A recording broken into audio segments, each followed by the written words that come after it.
A little bit of sage for you, a little bit of cleansing and clearing for your timeline. What's going on, everyone? It's Alyssa here with the weekly astro forecast.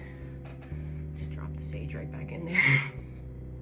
So you guys, it is that time again. Let's dive into the astrology of this past week. How are we all doing?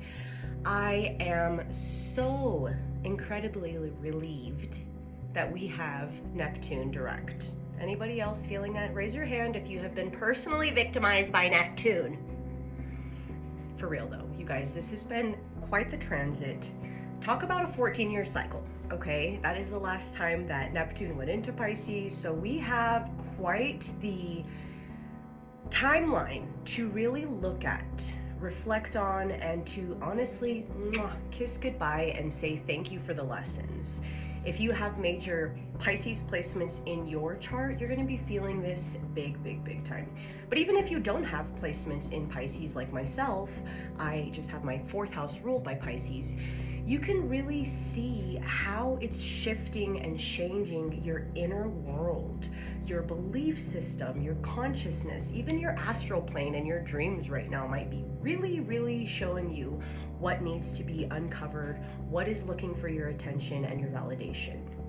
So we're really kind of moving from this time of needing that external validation, really feeling like I need to, have everybody know where I'm at, what I'm doing, this very proving energy. And with Pisces in its final degrees, that is the moment, you guys, that is the release moment where we say, I'm done. I'm ready to change this trajectory and to really step into a new cycle. I know I say that so often, but this one is a really monumental time for our collective, you guys. We won't have Neptune going back into Pisces, so this is the last time we will feel that energy.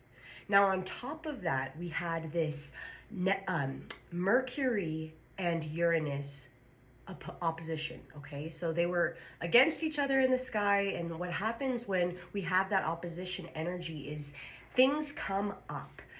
Explosive, emotional, it's all there. And we are getting this kind of closure moment before next year, before Saturn and Neptune move into Aries, which is going to be a really big shift. We're really going to start to see the individual will and the individual creativity. This is going to be almost like a new renaissance of arts and personal expression, creativity, collaboration, community. Guys, this is really setting us up for next year. And I know this time of year always feels like we're in this freaking void and we're just kind of floating through time and just trying to stick to some sort of familiar routine that gives us a little bit of grounding and a little bit of, just familiarity. Because for a lot of us, the holidays can really bring up this sense of urgency. And then we're like, what is this urgency? We really look into that emotion and we look into that kind of societal norm that we have, right? This time of year, of course, is so busy. There's all these travel plans. We had Mercury retrograde, so that set back our plans. We had the storm come in and snow everywhere, and really, that's what Mercury retrograde is, right? We take a moment to reflect on our local commutes, to appreciate maybe what things we take advantage of, our car, our appliances, our house over our heads. And so we have to really see where we're at in that moment and deepen that appreciation, right? So what are we talking about, guys? We got the Neptune direct going on. We have Mercury in Sagittarius today. So it is an awesome moment to really feel that conversation, that mental plane shift from very deep shadow work, inner realm, obsessive thoughts, this real strong desire to heal and transform and really get deep and really look at those raw emotions and strip back, expose the layers. And then when we shift to Mercury in Sagittarius, there's going to be some heat in our words. There's going to be some fire. There's going to be a lot of our personal beliefs and philosophies coming through in how we share information, in how we see things, our perspective. So we want to watch the know-it-all component. You know, Sagittarius can sometimes be like, I know everything. And we still have a lot to learn too, okay? We got to flip it over to Gemini. We have Gemini happening as well in our chart. Why? Well, next year we have Uranus moving into Gemini. And this year we got a little sample of it earlier. And that's really going to change the way that we share information.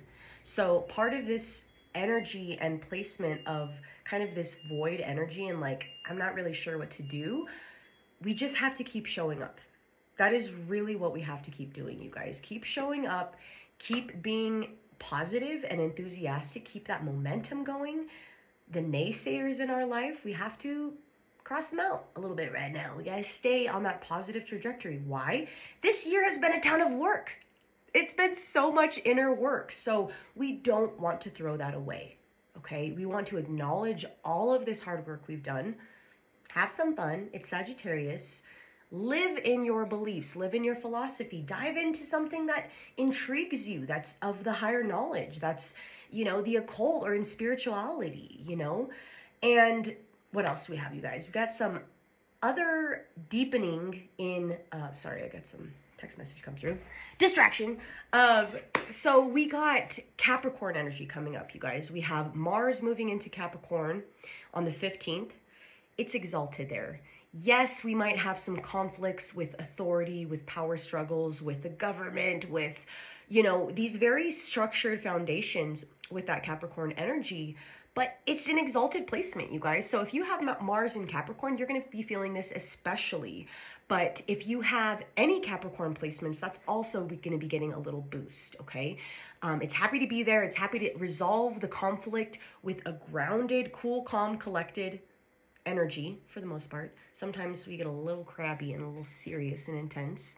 Those Capricorns, Capricorn moon here. Hey. But you know, it is what it is. We also have the sun entering Capricorn on the 21st. We have the new moon in Sagittarius on the 19th, which is really going to feel so expansive, feel bigger than life. And we want to not discount the small steps that we're taking in life, the little things that we're doing that we do want to give acknowledgement to, but we do feel this like bigger than life energy, okay? And Capricorn is going to help ground this energy, not feel so impulsive and kind of, you know, a little chaotic, right? But we have that to look forward to. Also, Venus entering Capricorn on the 24th on Christmas Eve. That's going to be really awesome. Just really deepening our grounded nature, our connection to nature, our traditions, and really the legacy that we're setting up for ourselves and our families. This year is definitely going to feel different right now around the holidays because the society, the collective is starting to see what's real and what is, you know, the veil has really lifted. We're seeing what's important and what we need to focus our time, our energy, and our presence to, and unapologetically in the process, okay?